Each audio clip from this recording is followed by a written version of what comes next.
They try to act all tough and say, "Oh, we're winning the war on terror." Yeah, yeah. And that perks my ears up because what they're telling me is, well, wait a minute, are you saying you're winning the war against compassion and enlightenment? Because it sure seems like it. Yeah. And what if we took the same $1 trillion we're going to spend on the war on terror and applied that to terror creating technologies and programs? Yeah. You know what I mean? Yeah. And so that's kind of where we're at. Are we going to continue with the age of terror, or are we going to flip it and enter instead the age of terror, compassion and enlightenment? It's essentially the same word, just a little bit different vibration that yields a tremendously different result. So this is very interesting because it feels like this dichotomy, as you explain it, of these kind of two fighting forces basically. But on this level, it seems like they are getting closer and closer, and even now the words are simply just a little a letter away basically from being the same thing. Exactly. So I mean we are approaching kind of this this peak or convergence or whatever you want to call it at 2012. So I mean the question is, of course, what will it be? Do you have any take on it? Well, there is clearly a struggle going on, and the forces, in my view, that seek to lock down this planet and terrorize it, at present appear to have been gaining more ground than they who seek to transform this into a place of compassion and enlightenment. Yeah, yeah.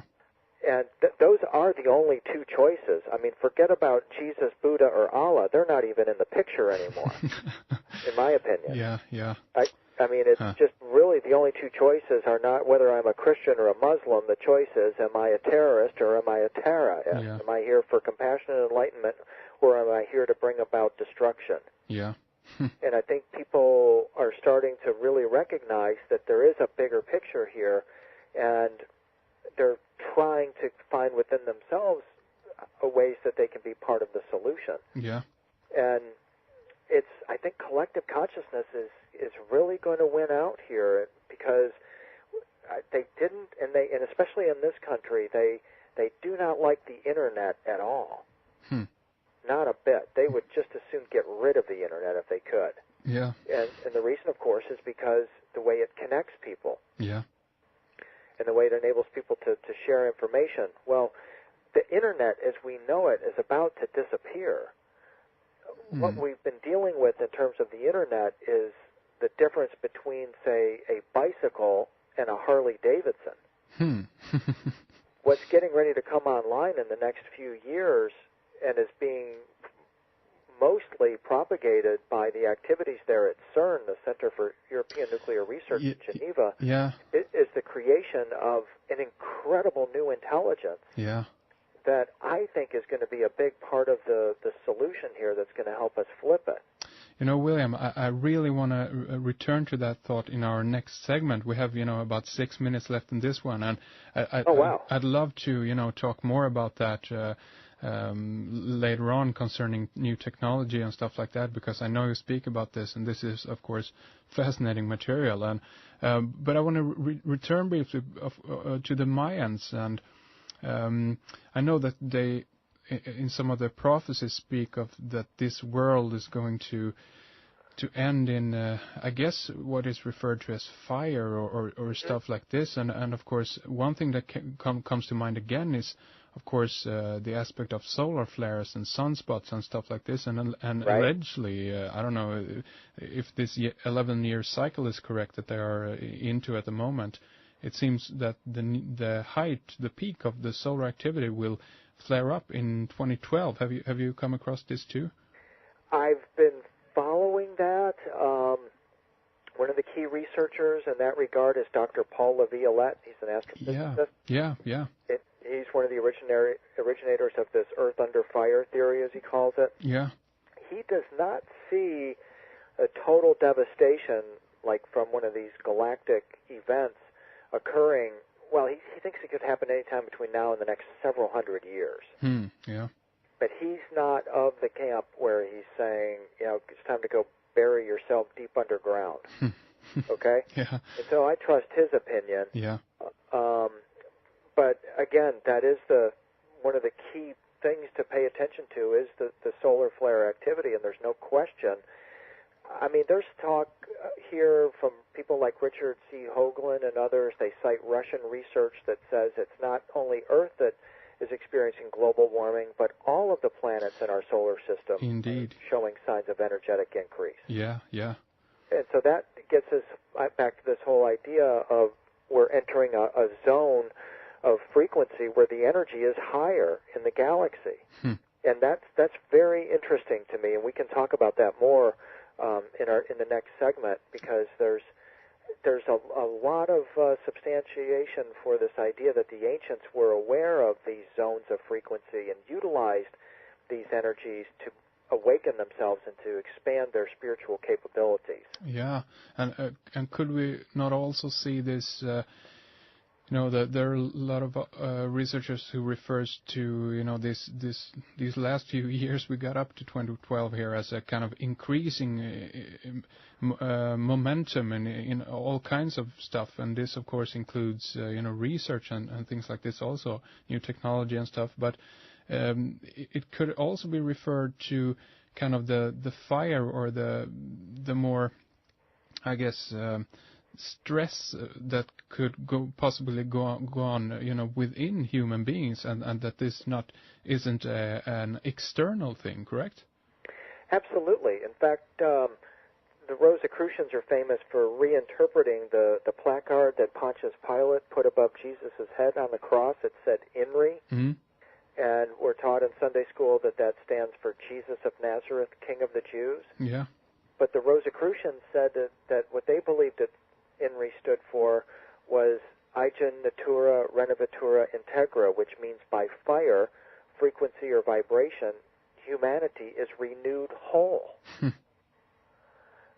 so what that suggests is that they had an ability to use perhaps these solar flares or the energies of the sun, or perhaps coming from elsewhere in our galaxy, to make themselves whole or holy beings. So it's a matter of focus. What are you being taught? How are you interpreting INRI? How are you interpreting these fires that the Maya and Hopi traditions say will bring about the end of this world? Yeah, yeah. And of course, this ties back to the concept of alchemy again. It is with this fire that you can, renew yourself. Exactly. And what was the fire that Prometheus stole? Was it a literal flame, or was it knowledge that he stole from the gods? Yeah, yeah. And that's another, fascinating thing, because in many religions, both the fire and the tree that you mentioned earlier, and of course also the snake, these have been, kind of symbols of evil in that sense. Yeah, and who demonized them, and why? Exactly. I mean, so this has been do you think that have been a conscious plan from the beginning to kind of steer people away from those subjects? Yeah, and I try to be optimistic about this and say, well, there might be a benevolent reason for that. It's not for everybody. I mean, if certain people contact this fire, it's going to fry them. So, yeah, you do kind of want to put a literary gargoyle in there that says, hey, this is off limits, go away. Yeah, yeah. And the timid will go away. But those who really want the answers will just break on through and demand the answers and go find them. Yeah. And at the same time, I mean, couldn't it be serving the positive side to it might be that if these are things, let's say that you get in contact with your own, to get yourself kind of deal, that you kind of have to address your own demons and stuff like this. So if you can't, can deal with your dark inner side, this is again not for you, because you basically can't take that stuff yet. So exactly. Exactly. And then another level of it is that what we've seen throughout history is that when people like Alexander the Great and Adolf Hitler and FDR and Saddam Hussein seek this knowledge, they're seeking it in order to weaponize it. Yeah, yeah. They're seeking it for power, or their love of power, as opposed to the power of love. And that's always what always gets them. Yeah. So, William, we just have about 20 seconds or so in this segment, and no stress here. Of course, we can go over. But tell us how about your latest book and how we can get it and so forth, and then we'll continue with the next segment. Okay, great. Yeah. Again, it's called Star Walkers and the Dimension of the Blessed. It's available from my website, williamhenry.net, and there's a really nice lecture DVD that goes along with it.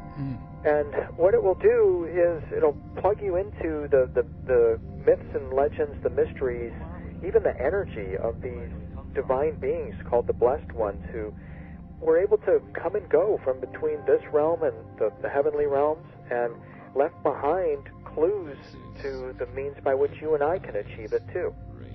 Excellent. So everyone, check out William's website. That's williamhenry.net, and do check out his latest book and of course his DVD. He's got a lot of fascinating stuff on his website. So williamhenry.net, and we will take a short break and we will be right back. William Henry and I will continue to talk in the subscriber section about technology, transhumanism, particle accelerators, Stargate technology, and we'll also talk about the recent Atlas project down at CERN. So I hope you will join us, and if you are not a subscriber, please consider signing up with us. We do need your help and support. Thank you all for listening to today's program, and thanks to Big Bro Fredrik in the control room. I hope you all have a pleasant and stress-free holiday. This is Henrik Palmgren signing off.